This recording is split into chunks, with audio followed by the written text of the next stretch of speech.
Recording though. Oh, okay. Okay. Let me know now. Oh, I go. Ready, set, go. Today we will be talking about the gay liberation movement, an organization involving homosexuality rights and opinions. During the civil rights time period, many different organizations started trying to work towards rights and equality for their groups. For the gay liberation movement, their goals were similar to any of these other groups.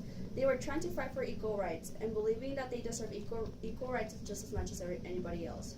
They finally got their full equality in just 15, even though they started fighting for it in the early 1970s. The gay liberation wasn't only for their rights, it was also for social acceptance. Just as other groups might receive racial slurs, this community also had a lot of slurs to deal with, along with physical abuse. Some of the accomplishments of this community was Harvey Milk was the first openly gay politician to be elected in office. So as you can expect, he was working with the gay liberation movement, fighting for gays as much as he could in office, and in general just being an inspiration to the people in the movement.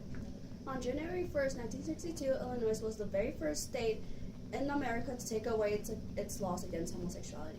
Now on to what methods were the most effective for the gay liberation movement. The best method they used was raising social awareness. They let others know about their cause, and with many people being scrutinized for being gay, many people hid their feelings and were afraid. With the making of many organizations for the betterment of the LGBT community, they were able to spread their cause to the straight community and gain much needed support. With these organizations, it helped rally together the gay community for peaceful city marches and campaigns to show they should deserve equal rights and should be socially accepted. However, not every single way they protested was effective. For example, many people who were gay would attack the Christian religion for having strict rules against supporting gays.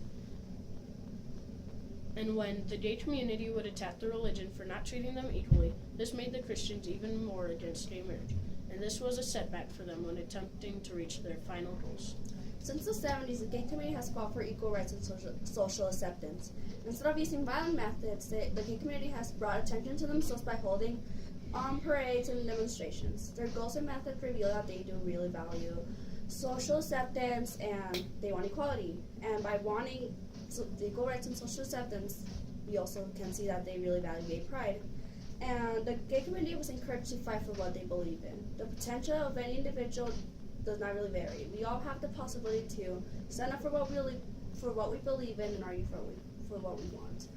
In this case, the gay liberation movement wanted their rights just as much as the African Americans wanted their rights.